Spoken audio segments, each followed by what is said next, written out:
أعوذ بالله من الشيطان الرجيم بسم الله الرحمن الرحيم الحمد لله رب العالمين والصلاة والسلام على سيدنا محمد وعلى آله وصحبه أجمعين اللهم علمنا ما ينفعنا وانفعنا بما علمتنا وزدنا علما نافعا Assalamu alaikum wa rahmatullahi wa barakatuh. Welcome to the Reflections on the Risale-i Nur by Bediuzzaman Said Nursi podcast series. In this episode, inshallah, we will continue reading from the second station of the 14th lemma. We are reading the book, the words. We read the first word, and because of the relevance of its content, Bediuzzaman Said Nursi, Ustad Nursi had placed the second station of the 14th Flash, which actually belongs to the book, the Flashes, here right after the first word. It is about Bismillahir Rahmanir Rahim, Basmalah, the expression that we Muslims say at the beginning of all actions, at the beginning of everything, and we believe that good comes from our acts when we start with Basmalah. Bismillahir Rahmanir Rahim, the Merciful, the Compassionate. The second station of the 14th Flash is about secrets of Basmalah, about the precious meanings that are contained in this succinct phrase, in the name of God, the Merciful, the Compassionate. But Ustad Nursi says at the beginning of this treatise that some of the secrets of the Basmalah were shown to him in the form of a light, and he tried to capture it with 30 or so secrets, and he was able to articulate 5 or 6 of them. We are reading the third one. We read somewhat halfway through it, and inshallah we will continue from where we left. If this is the only episode of the Reflections on the Risale-i Nur by Bediuzzaman Said Nursi podcast series that you are listening to, it would make more sense for you to go to the reflections-rn.org website and listen from the beginning, inshallah. We left by reading the translation of a paragraph, but we did not go through it in detail. Inshallah, now we will continue from there by rereading this paragraph and its translation and trying to think about it together. Bismillah.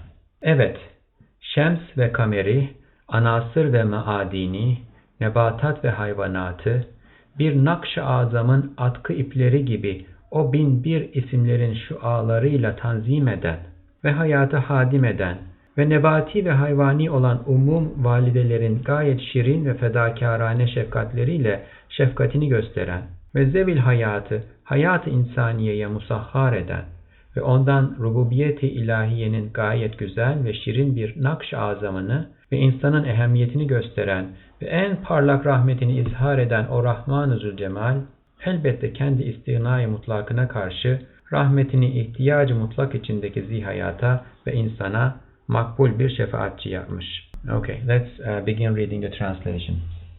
Yes, the beauteous, all-merciful one, Rahman-ı Zülcelal, the merciful one who possesses beauty, the all-beautiful, all-merciful one, God, who orders the sun and the moon, the elements and the minerals, the plants and the animals, like the warp and weft of a vast woven tapestry, through the rays of his 1,001 names, and causes them to serve life. So let's try to understand this. The merciful one, full of beauty. Ustad Nursi never uses a word just for poetic reasons, just to fill in. He is very precise, and his choices of words are full of wisdom. So if he refers to the merciful one, full of beauty, That means that there is some connection, there is some significance in the choice of the names of God that he is referring to. So let's keep this in mind and continue reading. The all-merciful, all-beautiful one, Rahman Zul Jamal, who orders the sun and moon, the elements and minerals. Orders here does not mean commands, but rather organizes them, creates them, administers them, causes them to fulfill their functions, sustains them and causes them to fulfill their functions.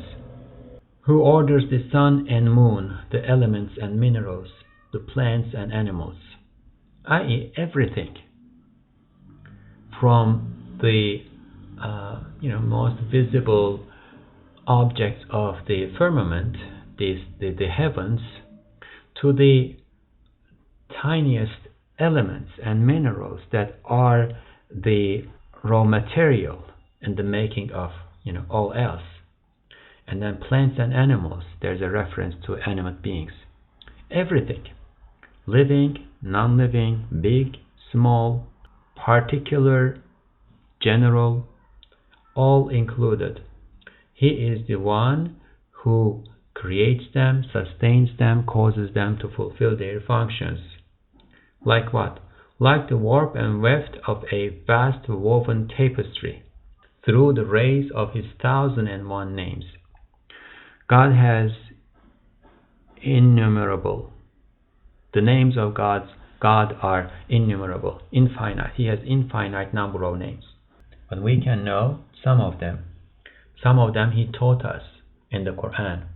And we tend to know them in the tradition as the 99 most beautiful names of God. Then there are other sources that increase this number to 1001.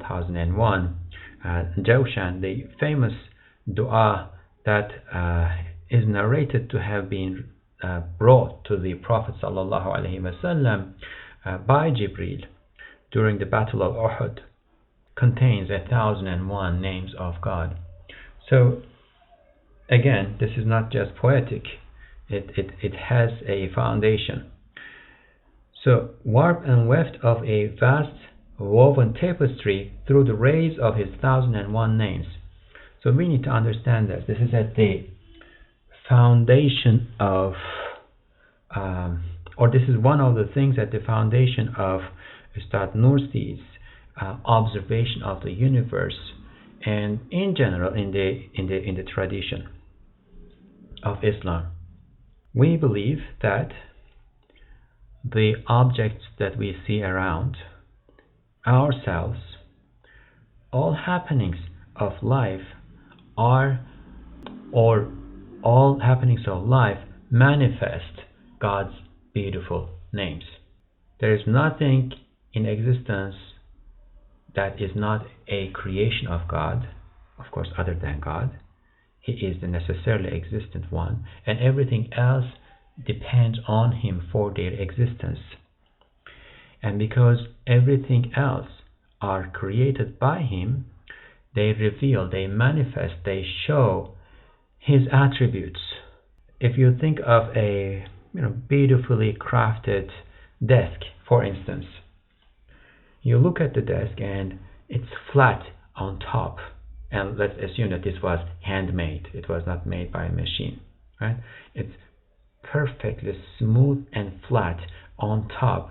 You can touch your hand and feel the smoothness and say that the carpenter that made this desk was a skilled person. And then you can look and see that the legs are level, and you can say that this carpenter also had a good understanding of math or had good skills in using rulers, so that he was, and other gadgets like a level, so that he was able to make the desk all level. And then you can look and you can see that the edges of the top of the desk are beautifully ornamented. It is carved. There are nice designs. There are flowers and leaves and whatnot. It's beautiful. You look at it and you feel beauty. So you can say that this person, the carpenter, had a good sense of beauty, and he was also skilled in giving shape to wood, and so on and so forth. You can just look at the desk and tell lots of things about the carpenter, because the desk manifests the attributes, the skills, the capacities of the carpenter. In the same way, everything in creation manifests God's names and attributes. So if you look at a tree, let's say a pine tree, a very high pine tree, and although it is so high, it is firm in place. Its stump, its body is very firm, and you can understand from that the one who created this tree is firm, has the attribute of being firm, and knows how to make things firm. And then you look and you see that the tree is being sustained in existence, so you can know that the one who created it is also the sustainer and can sustain. And you look and see that the tree needs nutrition, and it is being provided for, so that you know that the one who owns this tree is also providing it. He is the provider. And you can see that the tree is beautiful. One who does not have beauty cannot give beauty. Therefore, you know that the tree is created by one who is beautiful. So everything in creation in this way manifests the beautiful names of God, and they are the as Nursi says here, are like the warp and weft of a vast woven tapestry, because all of those names are coming together and joining in an embroidery, like the warp and weft, like they are joining in an embroidery, and then you see the beautiful design of the embroidery through the combination, if you will, of these beautiful names. So the one, the beauteous, or the merciful, the beautiful one, who orders the sun and moon, the elements and minerals, plants and animals, that's everything, like the warp and weft of a vast woven tapestry, through the rays of his 1,001 names, and causes them to serve life. So next step, and remember, we started with the merciful and the beautiful, right? He creates all these objects, and they manifest his names, and he causes them to serve life, all of them. So if you remember our earlier readings in this treatise, we said that humans are the fruits of creation, right? And there is an order of, let's say, priority in creation. On top, as the fruit, is humans, and then animate beings, and in the animate beings, animals first, and then plants, and then minerals, right? So the more you add to the attributes of an object, the higher its priority is going to be in the creation. Humans are on top because they have the highest number of attributes. Everything manifests God's names, but humans manifest the most at the utmost, the most number of names in the most visible way. And because of this, in the tradition they say that each object, each thing in existence has a name, an attribute of God that is dominant in it or on it, that is most manifest in it. And for humans, they say the name that is most manifest is Al-Jami, the one that compiles, that gathers, that brings together, because all the names are brought together in humans. So there is this priority, and those that are lower in the hierarchy of priority serve those that are higher up. How? Minerals, inanimate, objects serve animate objects. Animate objects need these minerals, and those minerals move toward, let's say, through with water, right? And then they dissolve in water and move to the roots of plants, right? And then plants, living objects, but without consciousness, right? Plants serve animals. And minerals serve animals too. And minerals and plants serve animals. And then minerals and plants and animals together serve humans. Now, the secret here is that minerals, inanimate objects, the sun and the moon and the planet Earth, or carbon and nitrogen and oxygen and hydrogen and so on and so forth. None of these, if we think of them in insulation, in a nutshell, let's say, by themselves, if we assume that they exist by themselves, none of them are obliged to serve animate beings, or none of them have the thinking, consciousness, willpower, intelligence, put them all together, ability to serve plants or animate beings. If they don't have any of these, if they don't have the capacity to serve, to help, to support animate beings, then we know that there is one out there who is subjugating them, who is mobilizing them to serve the animate beings. Now, the animate beings need the minerals for their existence. Then we know that this mobilization, this subjugation is in response to a need, and therefore there is mercy in it. Mercy, a way to think about it, is to see the neediness of something in the creation and to be moved by that and to help as a result, to do something in order to alleviate the neediness of that thing in the creation. So again, the one, the merciful, the beautiful one. So we know the merciful part, right? And beautiful because there's beauty in this. And also the support that is being given to those that are in need in the creation is not being given in a rough and rushed way. It is being beautifully done. There is beauty wherever you turn in the creation.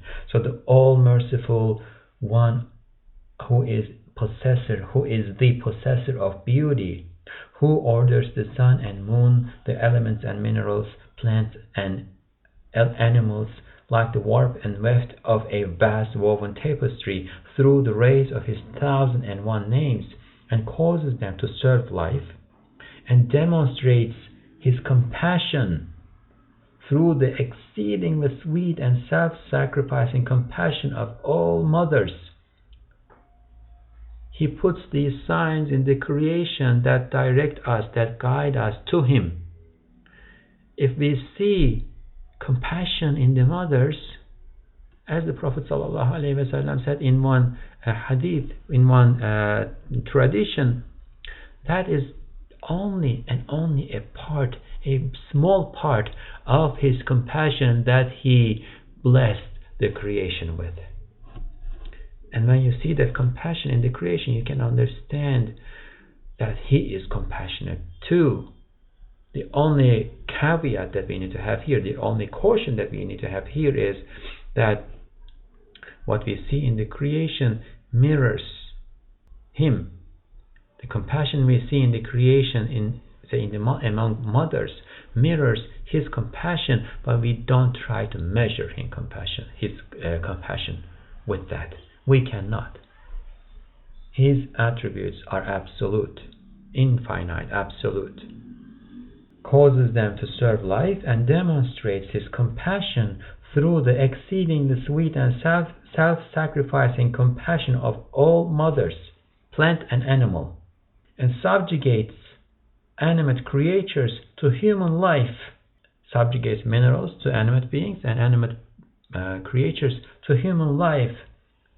Remember the priority list, the hierarchy, that humans are the fruit of creation. And from this, he demonstrates man's importance and a most fine and lovely large tapestry of divine lordship. Dominicality is in the translation, but I like the word lordship more. And manifests his most brilliant, most bright mercy. So the one who does all of these has, in the face of his own absolute lack of need, made his mercy an acceptable intercessor for animate creatures and humans. So we need to understand this sentence well. He is Ghani. He is Samed. God is the rich. God is the one who needs nothing, but everything else needs him. His istighna, his not needing anything, is absolute. He does not need the animate beings. He does not need humans. Therefore, we can conclude, as we did before, that his will to mobilize and subjugate animate beings, animals and plants and minerals to humans, or minerals to plants, minerals and plants to animals, and plants, minerals and animals to humans, this act of subjugation, this act of fulfilling the needs of those who are needy, is not because he needs those who are needy. He is not expecting. This is not because he is in a state of expectation from them. You can greet your neighbor because you may hope that the following day you are going to ask for some loan from your neighbor and your neighbor will give you, and therefore you are smiling to your neighbor today. Hopefully this is not what we do, but it is a possibility. So sometimes we show politeness, or in this case we show mercy because we expect something. No, that's not the case. God is Ghani and Samed. God does not need anything, right? Now, if he turned to us, to humans, to animals, to plants, to the creation, but this is most visible among humans because, as we read in the first word, humans are the most needy. If he turned to us with his istighna, with his richness, with his not needing anything, if this was the primary underlying mode that he treated us with, then we would be in a very difficult situation because he does not need to give us anything. He does not need to subjugate anything for humans or for animals or for plants or for anything. He does not need to do that, right? But the neediness is there. We are needy. Animals are needy. Plants are needy. Minerals are needy. And as a important side note, the higher a creature's rank is in that priority or hierarchy, the more needy it is, or he is, or she is. And there's a secret in this. Again, as we read in the first word, this neediness is what connects creatures to the creator, and the stronger the connection is, the higher the priority, the higher the rank in the hierarchy. So God has made his mercy an intercessor before his istighna, before his absolute lack of need, and through the acceptance of this intercession, because it is an acceptable intercessor. It is His mercy. He is mobilizing everything for the support, for the aid, for the benefit of everything else in the creation, and this is most visible when we look at humans. He is mobilizing inanimate beings, plants and animals, for humans. Elsewhere, Ustad Nursi infers from this, for instance, again as a side note, but something that might help us understand the concept better. Why do we wear clothes that are made of plants and sometimes animal products? And he says that this is a sign of this subjugation. It's not only to cover, or it's not only to protect from cold, because there are lots of animals out there who are covered and who are protected from cold by their fur, by their feathers, in other ways. Humans, on the other hand, are created in a state of absolute, if this is the right term, nakedness. We don't have a cover. We have to cover ourselves by getting fiber from animals and plants and weaving it into fabric and then sewing garments out of them, right? So this is both a need but also a sign of the subjugation of everything to humans. So let's read this one more time, because it's a long sentence, a paragraph long sentence. It might be difficult to keep all of it in mind. Let's read it one more time. Inshallah, it will become clear and gradually settle in our hearts. It may not become clear right away. It will over time, and it may become clear but may not settle in our hearts, and that's worse. But inshallah, over time it will settle in our hearts. It will become a part of our faith, inshallah.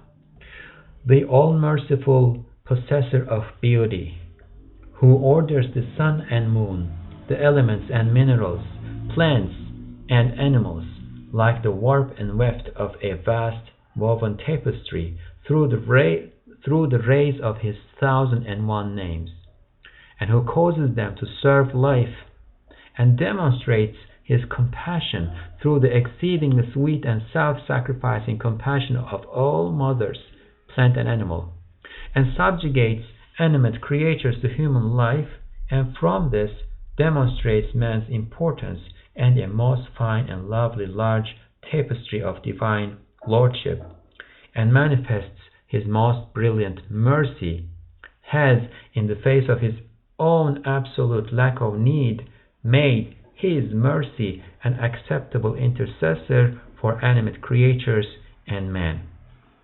Ey insan! Eğer insan isen Bismillahirrahmanirrahim de o şefaatçiyi bul. Then, the outcome of this, O man, if you are truly human, say, in the name of God, the merciful, the compassionate. Say, Bismillahirrahmanirrahim.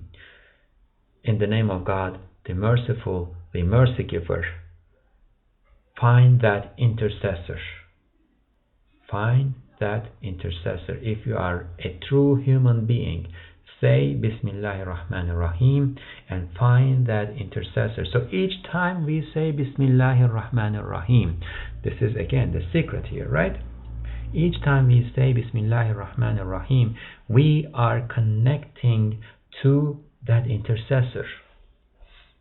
And that intercessor is our means and only means, our gateway and the only gateway to fulfilling our needs. And we are absolutely needy. We are in need of everything. And left to our own means, we do not have any power to procure any of our needs or to fend off any of our enemies. Therefore, we are absolutely in need of that intercessor, and the secret, the key that opens the gates of that intercessor is Bismillahirrahmanirrahim. Find that intercessor. Evet, zeminde 400.000 muhtelif ayrı ayrı nebatatın ve hayvanatın taifelerini hiçbirini unutmayarak, şaşırmayarak, vakti vaktine kemal-i intizam ile, hikmet ve inayet ile terbiye ve idare eden ve küre-i arzın simasında hatem-i ehadiyeti vaz eden, bilbedahe, belki bilmüşahede rahmettir ve o rahmetin vücudu, bu küre-i arzın simasındaki mevcudatın vücutları kadar kat'i olduğu gibi, o mevcudat adedince tahakkukunun delilleri var. For sure, it is clearly, self-evidently divine mercy that, without forgetting or confusing any of them, raises, nurtures, and administers the 400,000 different plant and animal species on the earth at precisely the right time. Now, 400,000 here refers to the scientific knowledge that was in existence, extant at the time of Ustad Nursi. The biologists said at that time that there were something like 400,000 different plant and animal species on the face of Earth. Now we know that the number is much higher, and this is fine. This is fine. Bediuzzaman Said Nursi was referring to the best possible estimate at his time, and now that the number is higher, all the better. And administers the 400,000 different plant and animal species on the earth at precisely the right time, and with perfect order, wisdom and beneficence, and stamps the seal of divine oneness on the face of the globe of the earth. When Ustad Nursi says divine oneness, in Turkish, in the original, what he says is ahadiyat, sikke ahadiyat. So that all of his names concentrate in each and every object, like the tapestry, like the waft and warp and weft of a tapestry, right? That they all concentrate, that the rays come from all different sides and join together, are combined on one embroidery, on one design, divine oneness, ahadiyat. Find that intercessor. For sure, it is clearly, self-evidently divine mercy, which, without forgetting or confusing any of them, raises, nurtures, and administers the 400,000 different plant and animal species on the earth at precisely the right time, and with perfect order, wisdom, and beneficence. And from this we see that he stamps the seal of divine oneness, ahadiyat, on the face of the globe of the earth. So what does this mean? Let's think of it. Sheep give birth at springtime, right? And when they give birth, they need the most amount of milk in order to provide nutrition for their babies, for the lamb, which means that they need to eat the most, and that is when the herbs start to come out of the earth. So the one who knows the sheep and the need of the lamb and the sheep is the one who brings out the herbs from the ground so that the sheep can eat it and provide milk to its lamb. So there is a perfect order and wisdom here. The timing is perfect. The organization is perfect. We understand this better when we see the intervention of human will, and which has its own wisdom. There's a very high, very mind-boggling wisdom behind this, and we will inshallah understand it when we read about it in different places, but especially in the 26th word, which is about predestination, qadar. When human partial free will intervenes in the affairs of the creation, it sometimes ruins that order, and things are known with their opposites. If we were healthy all the time and we were never sick, we would not know the value and meaning of health. So sometimes we get sick and then we understand the value of our health, right? Sometimes partial human will intervenes in the creation and ruins that order, and we see the wisdom in the creation. So one example of this is, it's an example that I really like, that's why I would like to mention it here.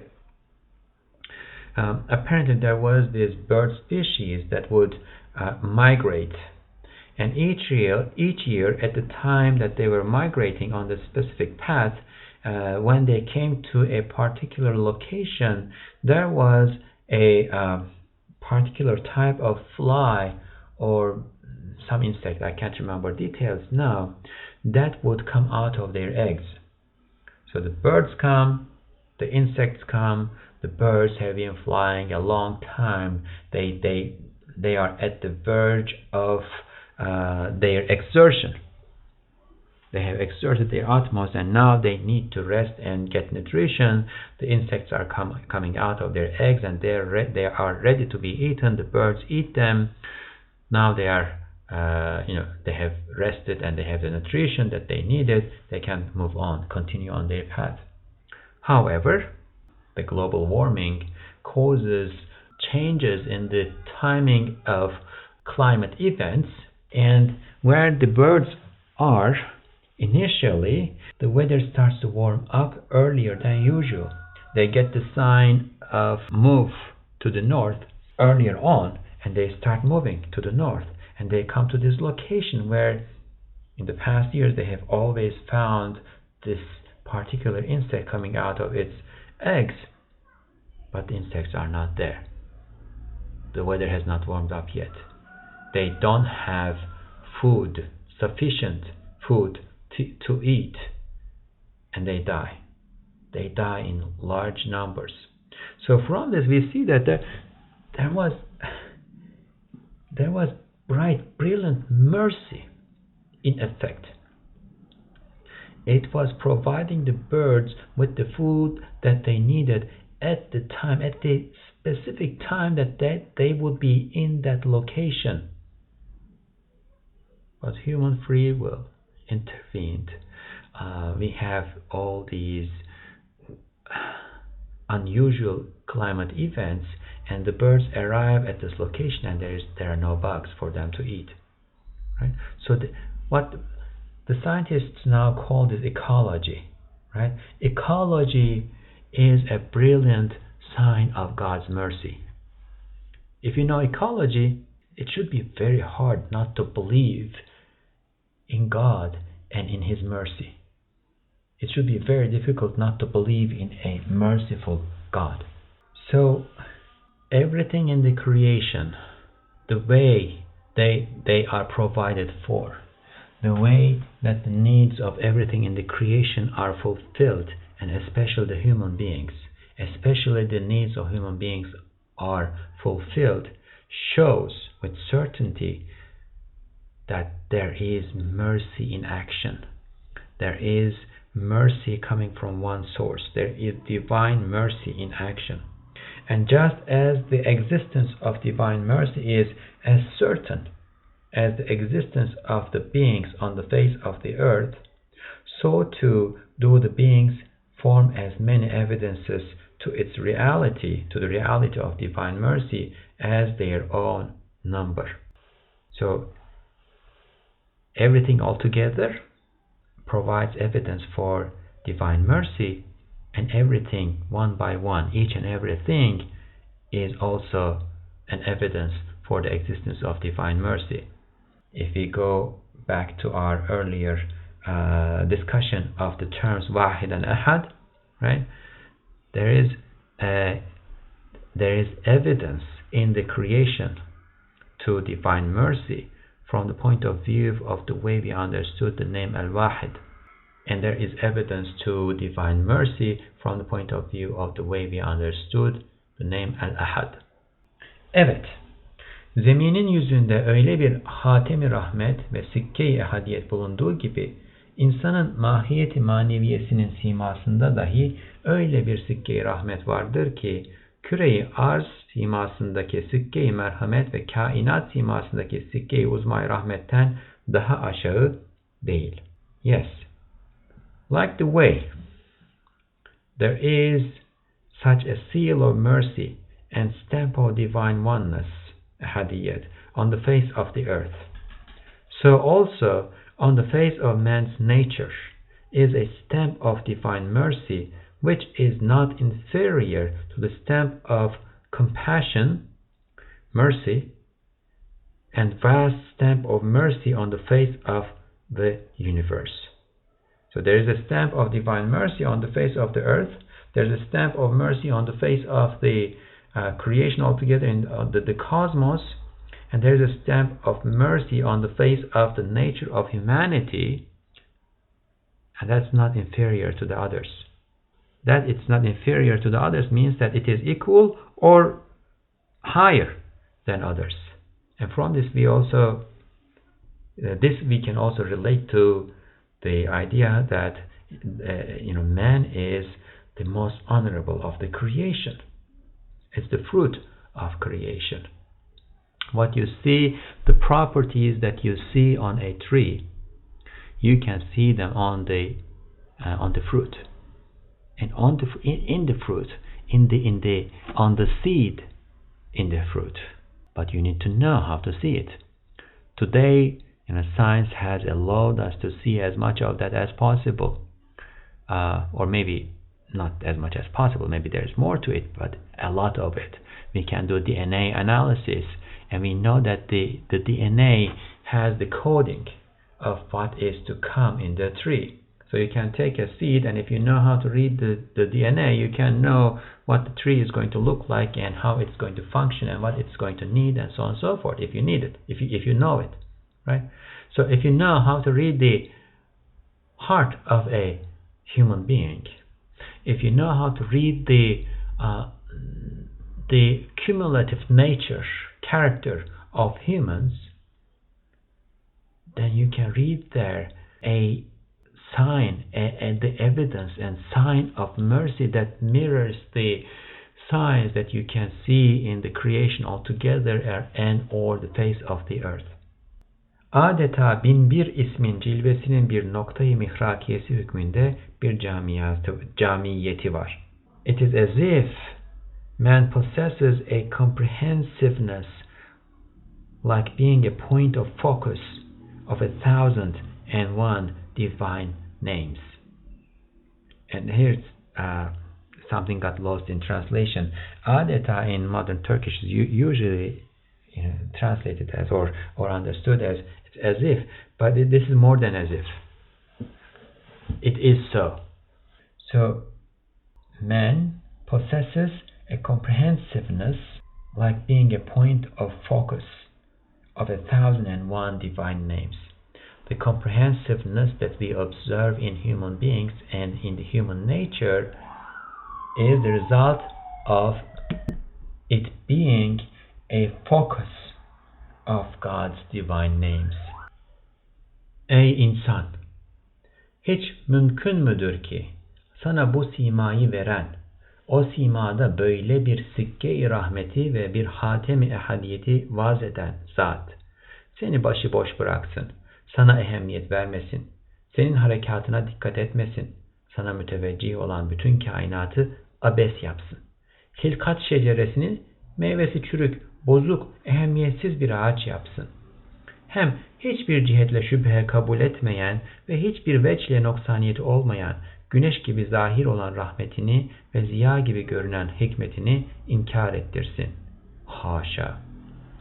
Oh man, this is in addition to understanding the concepts that were articulated, elaborated on here, this is answering the question of, so what do we do with it? Oh man, is it at all possible that the one who gives you this face, remember we were talking about the face of the nature of humanity, right? The seal of divine mercy on the face of human nature. the one who gives you this faith, is it at all possible that the one who gives you this faith and places such a stamp of mercy and seal of divine oneness, ahadiyat, on it, would leave you to your own devices, attach no importance to you, pay no attention to your actions, make the whole universe, which is turned towards you, futile and pointless, and make the tree of creation rotten and insignificant with decayed fruit? Would he cause to be denied his mercy, which is as obvious as the sun, and his wisdom, which is as clear as light, neither of which can in any way be doubted, nor are in any way deficient? God forbid. His mercy is clear. He has done all of this. He has turned the universe toward us. He has fulfilled all of our needs. And this shows enormous mercy. So he is concerned with us. He shows concern for us. He shows mercy to us. He sees our needs and has his mercy as an intercessor before, in front of his istighna, absolute him not being in need of anything, absolutely in need of nothing.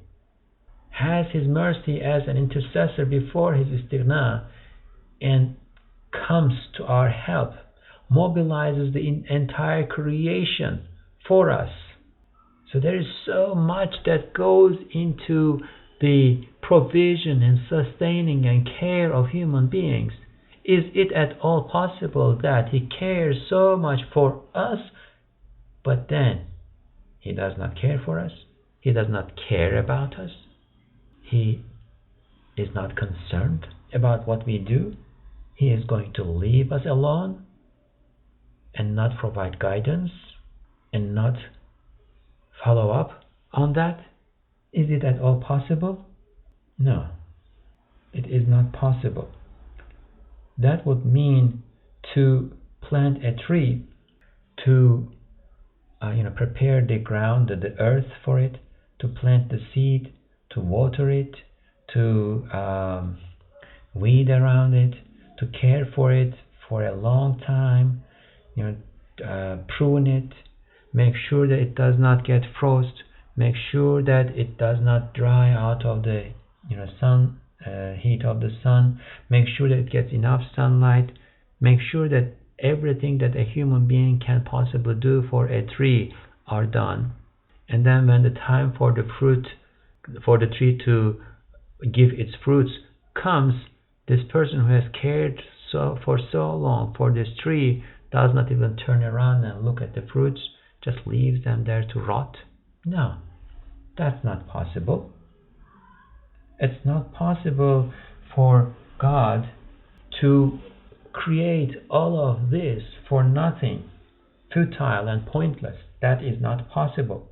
Would he cause to be denied his mercy? Would he put all of this in a state in which his mercy is going to be denied because the fruit is not the outcome? The fruit is left to be decayed, rotten? His mercy is obvious as the sun. His wisdom is as clear as light, and neither of them can be doubted, as we have seen throughout our reading of this treatise.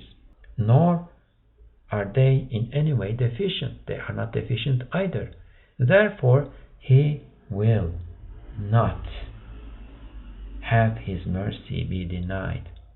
He will not leave the one who has the capacity to appreciate or ignore and deny, who is left between these two choices. He will not leave the one who is left between these two choices, that is human beings, alone. He is going to care for them. He is caring for them. He is sending them prophets. He is sending them inspiration. He is showing them his signs. And even when we look around, the signs are there. We just need to look. We just need to look and look with an open mind, with an open heart, with the tools that He has given to us in order for us to see.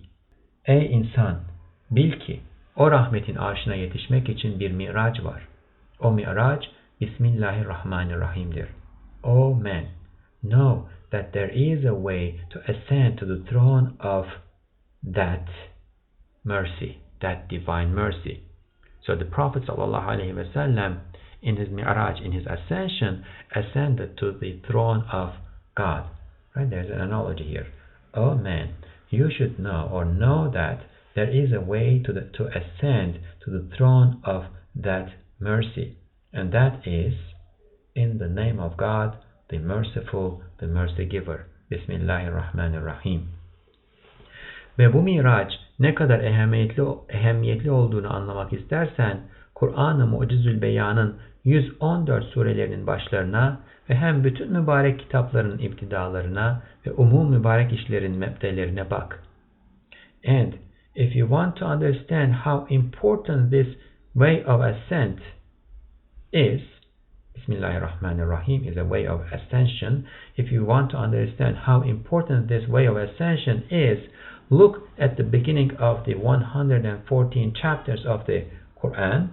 And of course it's 113, and in one of them it is in the chapter. Look at the beginnings of the chapters of the Qur'an of miraculous exposition, the Qur'an of miraculous exposition, and look at the beginnings of all estimable books and the beginnings of all good, blessed works. So look at them and you will see Bismillahirrahmanirrahim at the beginning of them all. So this is an indication of its importance. Ve Besmele'nin azameti kadrine en kat'i bir hüccet şudur ki, İmam Şafii radıyallahu anh gibi çok büyük müçtehitler demişler. Besmele tek bir ayet olduğu halde Kur'an'da 114 defa nazil olmuştur.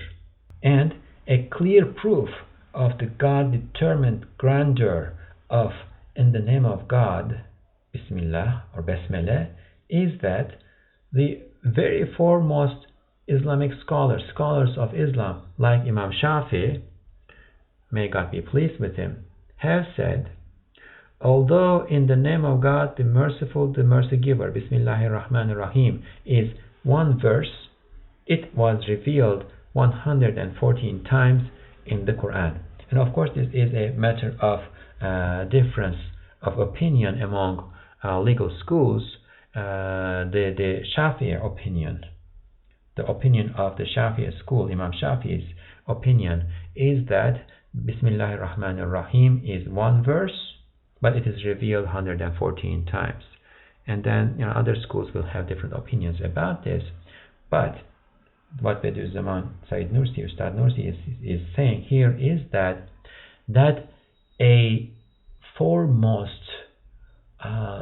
most honorable scholar of Islam, a mujtahid, and mujtahids like him, Imam Shafi, and other mujtahids like him, have said that Bismillahirrahmanirrahim is one verse of the Quran, but it is revealed 114 times, is also an indication of the tremendousness of the value of Bismillahirrahmanirrahim. Alhamdulillah, we finished the third secret too. Inshallah, we will continue from the fourth secret in our next episode. Subhanaka la ilma lana illa ma 'allamtana innaka antal alimul hakim wa akhir da'wahum anil hamdulillahi rabbil alamin. Al-Fatiha.